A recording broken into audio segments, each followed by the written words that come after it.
والصلاة والسلام على أشرف الأنبياء والمرسلين محمد وعلى آله وأصحابه أجمعين أما بعد أعوذ بالله من الشيطان الرجيم بسم الله الرحمن الرحيم ألف لام ميم ذلك الكتاب لا ريب فيه وقال النبي صلى الله عليه وسلم إن الله يرفع بهذا الكتاب أقواما ويضع به آخرين أو كما قال عليه الصلاة والسلام مجھے چومو لب شیریں دہن کی چاشنی دے دو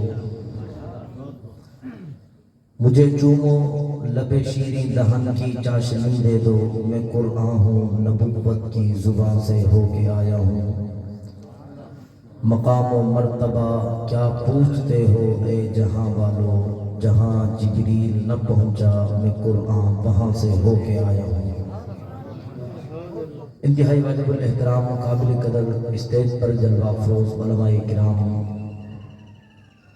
وقت کی قلت کو مد نظر رکھتے ہوئے آپ حضرات کے سامنے مختصر سے وقت میں اپنی حاضری کو مکمل کروں گا جو عنوان میرے ذمہ لگایا گیا ہے وہ ہے عظمت قرآن عزیزان گرامی قدر قرآن پاک اللہ رب العزت کی وہ عظیم کتاب ہے کہ قرآن مقدس سے پہلے جتنی بھی کتابیں رب تعالیٰ نے نازل فرمائی کسی بھی کتاب کے متعلق یوں نہیں فرمایا کہ اِنَّا نَحْنُ نَزَّلْنَا الذِّكْرَ وَإِنَّا لَهُ لَحَافِظُونَ لیکن جب قرآن مقدس کو نازل فرمایا تو اعلان فرما دیا اِنَّا نَحْنُ نَزَّلْنَا الذِّكْرَ وَإِنَّا لَهُ لَحَافِظُونَ اس قرآن کو اتارا بھی ہم نے ہے اس کی حفاظت کا ذمہ بھی ہم نے لیا ہے صرف حفاظت کا ذمہ نہیں بلکہ فرمایا اِنَّا عَلَيْنَا جَمْعَهُ وَقُرْآنَهُ اس قرآن کو جمع کرنے کا ذمہ بھی ہم نے لیا ہے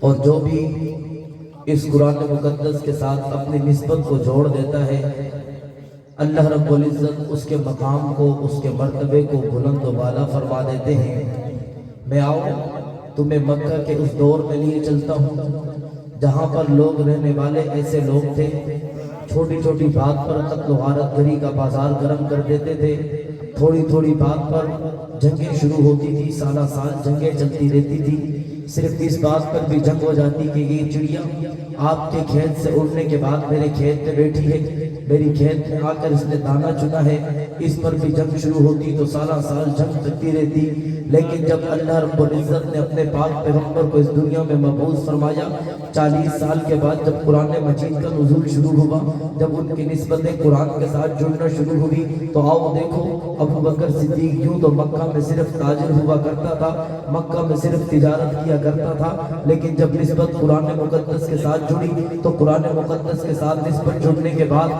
اللہ رب العزت کے پاک پیغمبر نے 1,44,000 کم و بیش اصحاب محمد رسول اللہ کو صفوں میں کھڑا کروا کے ابو بکر صدیق سے فرمایا مرو ابا بکر فلیصلی بالناس ابو بکر آؤ لوگوں کو نماز پڑھاؤ ابو بکر آؤ آپ کو امت کا میں نے مقتدا بنا دیا ہے ابو بکر آؤ آج کے بعد اگر میں بیمار ہوں میری بیماری کے ایام میں میرے مسلح پر اگر کوئی آ کر نماز پڑھا سکتا ہے ابو بکر صرف وہ آپ ہو میں پوچھنا چاہتا ہوں ابو بکر صدیق کو یہ مقام ملا یہ مرتبہ ملا وہ تو صرف مکہ کا ایک تاجر تھا لیکن نسبت قرآن کے ساتھ جڑی رب کے پاک پیغمبر نے مصلی امامت پہ کھڑا کر کے 1,24,000 کم و بیش 44,000 صحابہ کرام کو صفوں میں کھڑا کر دیا ابو بکر کا مقام بتا دیا صرف اتنا مقام نہیں جناب سیدنا فاروق اعظم رضی اللہ تعالی عنہ کے متعلق آتا ہے حضرت سیدنا فاروق اعظم رضی اللہ تعالی عنہ کو والد محترم کہا کرتے تھے اے عمر فاروق آپ کو بکریاں چرانا نہیں آتی عمر فاروق بکریوں کے ریوڑ کو سنبھال نہیں سکتا لیکن جب تک نسبت قرآن کے ساتھ نہیں جڑی تھی یہ تانے بھی سہنے پڑتے تھے لیکن جب نسبت قرآن کے ساتھ جڑ گئی حضرت عمر بن عاص نے خط لکھا اے عمر بن خطاب دریائے نیل پانی نہیں دیتا عمر بن خطاب نے دریائے نیل کو خط لکھا دریائے نیل کو خط لکھنے کے بعد حضرت عمر بن عاص سے فرمایا اس خط کو دریا میں ڈال دو یہ کیسا دریا ہے جو کہتا ہے کہ سال میں ایک دفعہ میں پانی نہیں دوں گا جب تک کہ مجھے ایک لڑکی ایسی نہ دی جائے جو سور کے ہو، جس کے اوپر زیب و زینت کی گئی ہو، جس کو سونے کے ہار پہنائے گئے ہو، پھر وہ لڑکی اس دریا کے سپرد کی جاتی۔ یہ دریا 1 سال تک پانی دیا کرتا تھا۔ جب جناب فاروق اعظم کو پتا چلا تو فاروق اعظم رضی اللہ تعالیٰ عنہ نے دریائے نیل کو خط لکھا، اے دریائے نیل، اگر اپنی مرضی سے چلتا ہے تو چل، اپنی مرضی سے چلتا ہے تو تیرے پانی کی ہمیں کوئی ضرورت نہیں، اگر تو رب کی مرضی سے چلتا ہے اے دریا چل پڑ۔ حضرت عمر بن عاص کو حکم فرمایا اس خط کو لے جاؤ دریا میں سپرد خاک کر دو۔ صحابہ فرماتے ہیں کہ ہم نے دریا کو اس وہ خط سپرد کیا، دریا کو جب وہ خط عطا کیا، صبح کا وقت تھا کہ آج صبح کا وقت تھا، دریا موجیں مارتا ہوا نظر آ رہا ہے، دریاؤں میں پانی آ چکا ہے۔ کون؟ عمر فاروق۔ جب تک نسبت قرآن کے ساتھ نہیں جڑی تھی، ایک بکریوں کا ریکارڈ عمر فاروق نہیں چلا سکتا تھا۔ جب تک نسبت قرآن کے ساتھ نہیں جڑی تھی، بکریاں بھی عمر کی بات نہیں مانا کرتی تھی، لیکن جب نسبت قرآن کے ساتھ جڑی ہے، جب تعلق قرآن کے ساتھ جڑا ہے، تو دریا بھی عمر بن خطاب کا حکم مانتے ہوئے رواں ہو پڑتا ہے۔ جو دریا ایک دوشیزہ لڑکی طلب کیا کرتا تھا، اب عمر بن خطاب کا خط پڑھ کے دریا چل پڑتا ہے۔ تبھی تو کسی شاعر نے کہا تھا زینت کے خزانے کو الماس کہتے ہیں، لگے تڑپ پانی کی اسے پیاس کہتے ہیں، یوں تو سختی پیاس کو بجھاتا ہے دریا، جو دریا کی پیاس بجھائے اس کو عمر بن خطاب۔ نسبت وقت مختصر، نسبت قرآن کے ساتھ جڑی، رب نے مقام بلند کر دیا۔ صحابی رسول کے مقامات کو دیکھیں گے، جب تک صحابہ کی نسبت قرآن کے ساتھ نہیں جڑی تھی، وہ تو ریت پر بھی گھوڑے نہیں دوڑا سکتے تھے۔ جب نسبت قرآن کے ساتھ جڑ گئی تو دریاؤں پر صحابہ گھوڑے دوڑاتے ہوئے نظر آ رہے ہیں۔ جب تک نسبت قرآن کے ساتھ نہیں جڑی تھی، جنگل آپ میں اکیلے سفر نہیں کر سکتے تھے۔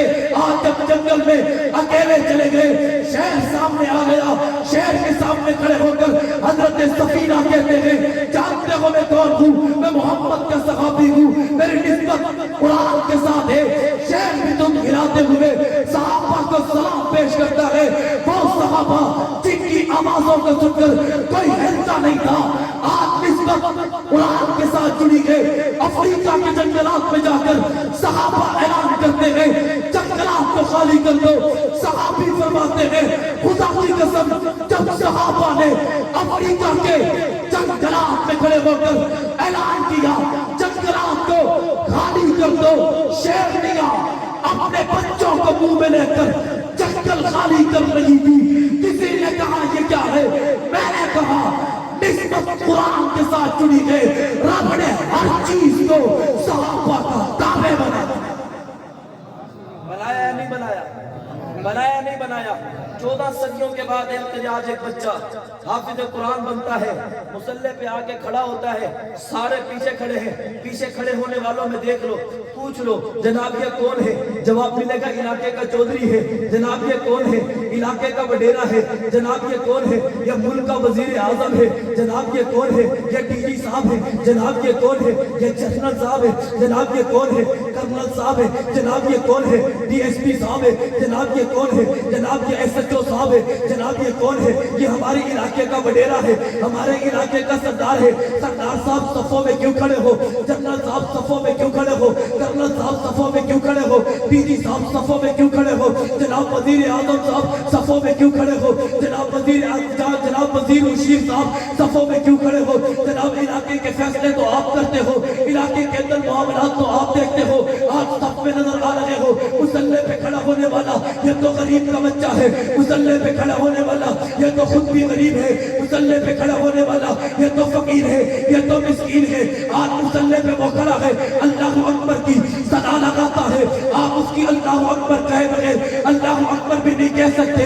اگر وہ رکوع میں نہ جائے آپ رکوع میں نہیں جا سکتے، وہ سجدے میں نہ جائے آپ سجدے میں نہیں جا سکے۔ آخر وجہ کیا ہے؟ مجبور کیوں کھڑے ہو؟ جواب ایک ہی آتا ہے، تھا تو فقیر کا بچہ، تھا تو مسکین کا بچہ، تھا تو دیہاتی کا بچہ، جب سے نسبت قرآن کے ساتھ جڑی ہے رب نے اس کا مقام بلند کر دیا ہے۔ صفحے اول میں نہیں، صفحے داؤ میں نہیں، صفحے صاف میں نہیں، مسلح ہے ایمان حق پہ کھڑا کر کے رب نے بتا دیا ہے جس کی نسبت قرآن کے ساتھ جڑے گی سب کو پیچھے چھوڑ دوں گا، جس کی نسبت قرآن کے ساتھ ملے گی اس کو مسلح امامت عطا کر۔ آپ نے بچوں کو قاری قرآن بناؤ گے اب ہمارے 10 منٹ سے 10 منٹ ابھی اپنے بچوں کو قاری قرآن بناؤ گے، مدارس کا ساتھ دو گے، مساجد کا ساتھ دو گے، اور قرآن ہم تک پہنچانے والے کون تھے؟ بابا زبلت کون تھے؟ کون تھے بابا زبلت کون تھے؟ قرآن ہم تک پہنچانے والے، قرآن ہم تک پہنچانے والے، دین ہم تک پہنچانے والے، نماز ہم تک پہنچانے والے، نے شوق سے نام صحابہ کا، کر چرچا عام صحابہ کا، گر طلب ہے تجھ کو جنت کی تو پلہ تھام صحابہ کا، ہم مدح صحابہ کی ایک دھوم مچا دیں گے، یہ جذبہ ایمانی عالم کو دکھا دیں گے، فنا فی اللہ کی تہ میں بقا کا راز مصور ہے، جسے مرنا نہیں آتا اسے جینا نہیں آتا۔